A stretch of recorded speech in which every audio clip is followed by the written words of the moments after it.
The birth of my second daughter was a very empowering, exciting, and beautiful experience for me. I'm going to be sharing with you my birthing story and some tips that I learned along the way that helped me to labor easier. Now, my name is Corinne. I do have two beautiful daughters. My oldest is 12, and I did have her at the hospital. I did have an epidural and everything. And my youngest, she's 3 months old today, and I had her naturally at home. Now, one thing that I believe is not really talked about a lot is the fact that as a woman, when you are in labor, a lot of the things that you need to progress through labor and get through labor, your body is already providing them for you, like pain relief. Your body provides pain relief and endorphins into your bloodstream throughout labor, throughout the process of labor. Now, a lot of women don't feel these things because if you are in a state of panic or stress, anxiety, anything outside of the state of calm and relaxing, your body's going to block the flow of these endorphins and your pain is going to be maximized. I also noticed that a lot of women experience and react to pain differently. Some people express pain outwardly and loudly, and some people internalize and, are able to really relax through it. When you are in labor, you have to be very accepting and open to the things that is happening to your body. You have to be a willing participant in the experience you are having. Now, I knew leading up to my labor, I wanted a very calm, relaxing environment. I knew my birthing experience was going to happen exactly the way I imagined it.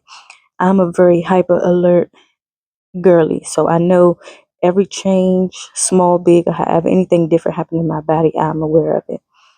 So I knew the week leading up to my labor when my body was going through kind of like a purge of poop. So I was pooping so much, now almost diarrhea. I was pooping a lot that I knew my body was preparing to give birth. Just I didn't think it was going to happen as soon as it did. Now, this is April 3rd, about 9 o'clock, I started to go into early labor. My surges were very mild. I was able to ignore them and continue on. I was able to cook and clean and things like that. I slept really, really well that night. I woke up Saturday morning very, very, very high energy, very ecstatic and excited about the day. I was very happy. I did go to work that morning. I got to work about 6 o'clock. At that time, my contractions were coming about every 10 minutes, lasting about 30 seconds. Still very mild. I was able to ignore them and work and things like that. And then if you've ever have a home birth, your birthing team consists of two people, your midwife and your birthing assistant. Now, your appointment with your birthing assistant is supposed to be approximately 2 to 3 weeks out before your due date. Because we were actively moving at the time, my appointment had got pushed back to the next weekend, which pushes us into April 4th. So while I was at work, my birthing assistant did contact me just to confirm our appointment and everything. And I did notify her, hey, I am experiencing contractions and things like that. I'm in early labor. And she's like, okay, contact the midwife. Also, what are you doing at this time? And I did send her into a small panic, telling her that I was at work. She's like, what do you mean you're working? You should be relaxing. Labor exhaustion is real and things like that. So I did speak with my midwife about labor exhaustion. She did tell me it was okay to continue to work, long as I wouldn't be past a couple hours I told her, and that I should go home, relax, and things like that. I did leave work about 10 o'clock. I went home. I met with my birthing assistant. She did encourage me to get a couple items from the store, like a granola bar for protein bars and body armor for hydration and things like that. And so I was like, okay.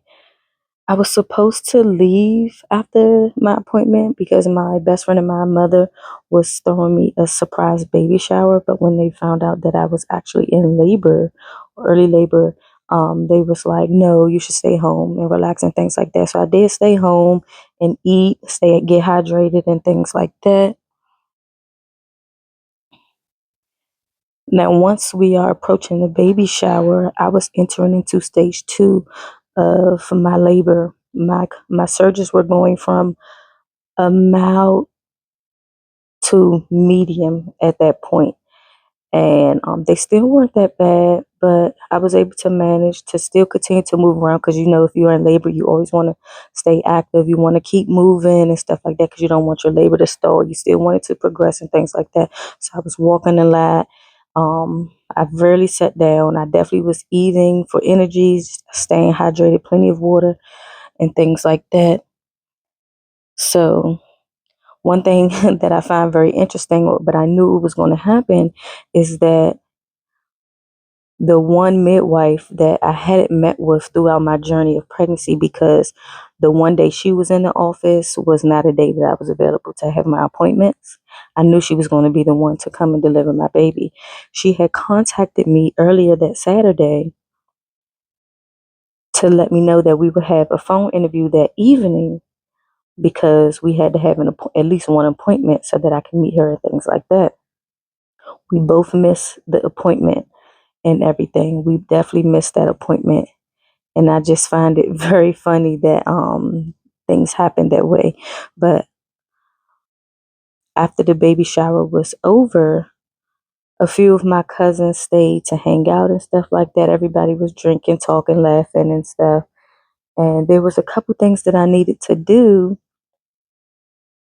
There was a couple things that I needed to do before I actually went into active labor and everything. So my best friend took me to do those things. I did pick up a Target order with the protein bars and the drinks and stuff like that for doing labor. Also honey, to just eat like straight honey during labor and things like that. By the time we got back, it was between 8:30 and 9 o'clock. I was entering into stage 3. I was entering into active labor. My surges then this stage progressed very rapidly. My surges went from medium to medium high and then to high. So as I'm in medium high, I was trying to get my birthing ball blown up, which I didn't have time because everything just happened so fast. My best friend was able to fill the tub up for me so that I can labor in the water. My daughter was helping me with rebozo techniques, which was really good.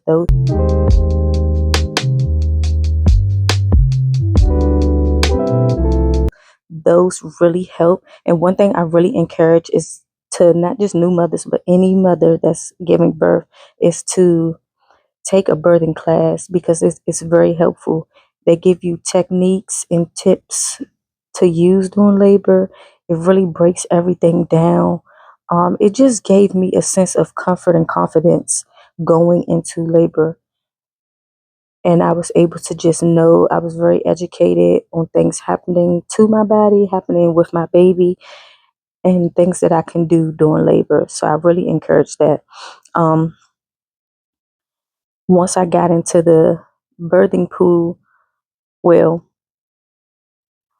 I was very hesitant about contacting my midwife. I didn't think it was time yet, but my best friend must have knew something because she did contact her, text her for me, and they were like, "Oh no, we're coming! Like it's almost time."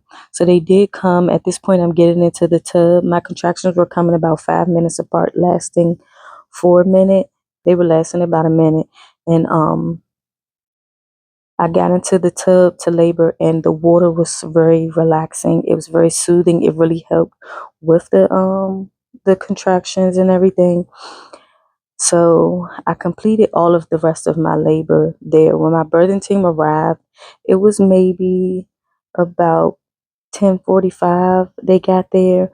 They continued to just let me labor and, progress on my own. They were checking baby every 30 minutes with the Doppler to check her heart rate and make sure she was good and everything. My birthing assistant did give me the tip to progress through my contractions or my surges at the time while I'm in the squatting position, because in that position it helps baby push down more each time and you'll get closer to having baby. So I did do that with a little rocking back and forth. I labored on the toilet as well, what they call the dilation station, because it helps baby to progress through your pelvis as it's open and things like that. That caused me to have bloody show while on the toilet, as well as when I got back into the water. Um, those things were happening. The water was really, really comfortable. It was really comfortable for me. So I did want to spend most of my time in there, which is why I got back in. But as I was in there, they noticed I was getting closer to delivery, especially after she asked, did I want her to check me, which I knew leading up into labor that I didn't want any checks. I didn't want them to bust my water bag. I wanted everything to happen naturally. But as I was in the moment, I was just going along with my intuition, whatever felt right. So she asked, did I want her to check my cervix? I said yes. I was 8 centimeters dilated. Um, So they were filling the tub with warm water, because if not, they said baby would go into shock. So as they keep filling it with hot water, I was getting more and more hot. So I just wanted to get out. So I got out. Not too long after I got out of the tub is when it was almost time for me to push. So when I had got out, she asked did I want her to bust my water bag. And I was like, okay, I was cool with that. But I feel like that was the most painful part, not her popping my water, but what happened after she popped it. I felt every bit of fluid rush out of me, and I felt baby's head come all the way down into my pelvis on my cervix, and that was the most painful part. It was so much pressure, feeling that cushion that was holding her up just go away. And she even helped her to descend down, and it still was a lot of pressure, a lot. It was painful. After that, I knew I needed to get up. I couldn't lay in that position. And not only was there for maybe a minute or so, I had to get up. So I got back into the squatting position. I did a little bit of time on hands and knees. That was good as well. And once that happened, my body wanted to push. At this point, my contractions are coming every 30 seconds. They're lasting for a minute. At that point, my body wanted to push, but the pain from feeling baby come down like that, something in my head, it just scared me, and I became stuck, and I almost shut down. I know felt like I didn't want to do it. And my midwife, she looked at me and she says, the only way out is out. And this is what I needed to hear, because as I'm going through labor, my birthing assistant was telling me, this is pain with a purpose. And I feel like that was a great saying, because yes, childbirth is supposed to hurt. It's not supposed to be painless, you know, but that pain has a purpose, because you're bringing life into this world. You're doing something beautiful, you know. And at that moment when she told me that, I made up my mind like, okay, I'm going to push my baby out. This is what I asked for. This is what I wanted. It's happening exactly how I imagined and pictured. I couldn't ask for a better experience. It was very relaxing, filled with love and everything. So I knew it was time. And I made up in my mind at that moment that I was pushing my baby out. So yes, I proceeded to push.